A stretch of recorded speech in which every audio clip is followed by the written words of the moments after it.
तो मेरे प्यारे बच्चों, नेक्स्ट क्वेश्चन हमारे पास में है क्वेश्चन नंबर 9। क्वेश्चन नंबर 9 कह रहा है कि the following table shows the coordinate of S M and T, है ना। तो हमारे पास एस पॉइंट के कोऑर्डिनेट्स यहाँ पर गिवन है, एम पॉइंट के कोऑर्डिनेट्स यहाँ पर गिवन है और टी पॉइंट के कोऑर्डिनेट्स यहाँ पर गिवन है।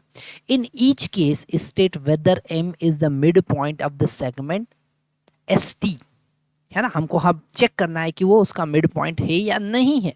ठीक है, तो हम चेक कैसे करेंगे? तो मिड पॉइंट फार्मूला हम डायरेक्टली यूज कर सकते हैं। ठीक है, मिड पॉइंट फार्मूला हम यूज कर सकते हैं। ठीक है, mid point formula.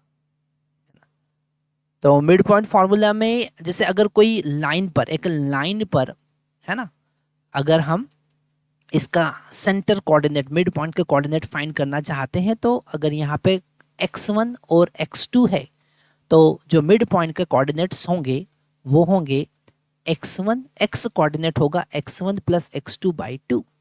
Same is it is अगर हम देखें y1 और y2, y कोऑर्डिनेट के लिए भी आप वही कॉन्सेप्ट यूज कर लो, मतलब y1 plus y2 divided by 2।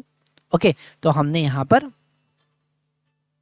तो mid point formula x coordinate के लिए, y कोऑर्डिनेट का उसका मीन निकालना, सिंपल। मिड पॉइंट का मतलब मीन, है ना।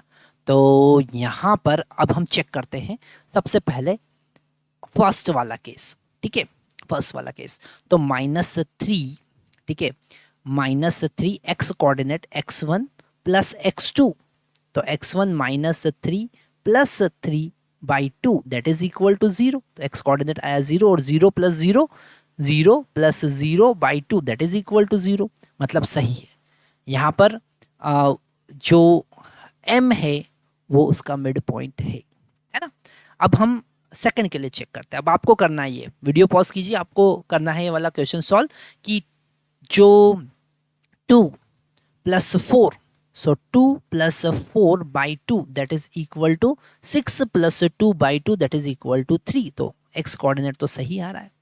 y कोऑर्डिनेट की बात करते हैं तो 3 प्लस 5/2 मतलब 8/2 दैट इज इक्वल टू 4, बिल्कुल सही है। तो ये भी इसका मिड पॉइंट है। ठीक है, यहाँ पर तो क्लियरली दिख ही रहा है कि 5 जो है उसका मिड पॉइंट है ही सही। यहाँ पर अगर हम नहीं, यहाँ पर कुछ गड़बड़ है। तो यहाँ पर 0 प्लस 0/2 इक्वल टू 0, तो x कोऑर्डिनेट तो सही बैठ रहा है, पर 0 माइनस 10 डिवाइडेड बाई 2 -5 है, तो ये तो गलत है ना। हमने कहा था सही हो सकता है, पर वो गलत है, -5। ठीक है, तो ये गलत है। ये थर्ड वाला जो है रॉन्ग है, आप लिखेंगे third is in this third case m is not midpoint of this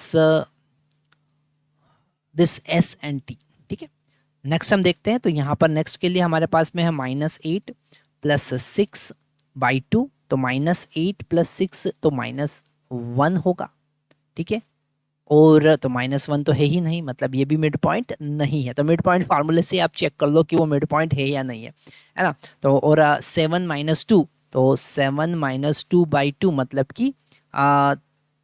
कि 5/2, बिल्कुल गलत है ये भैया।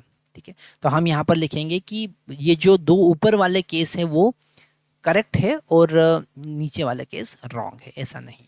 तो हमको यहाँ पर समझ में आ रहा, आगे वो क्या कह रहा है। आगे पूछ रहा है when m is the mid point of st can you find any connection between coordinates. आप कनेक्शन फाइंड कर सकते हैं क्या, है ना। तो कनेक्शन यही है कि जो मिड पॉइंट है, ठीक है, तो x कोऑर्डिनेट और y कोऑर्डिनेट का रेशियो आप ले लीजिए। ठीक है,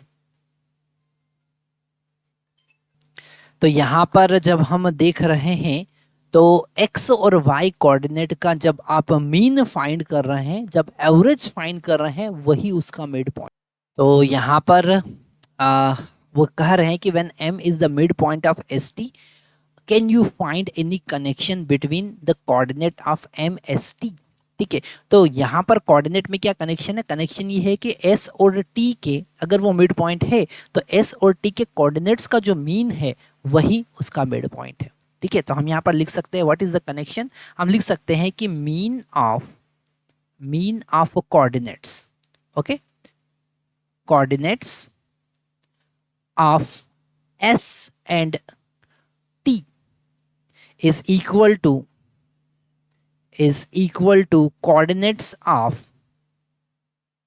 is equal to coordinates of M, mid point. ठीक है, तो दो पॉइंट के जो कोऑर्डिनेट्स है उसका मीन या एवरेज आप फाइंड करेंगे तो वही मिलेगा आपको मिड पॉइंट का कोऑर्डिनेट्स। ओके, तो ये वाला क्वेश्चन हमारा सॉल्व होता है। नेक्स्ट हम क्वेश्चन नंबर 10 की तरफ जाएंगे।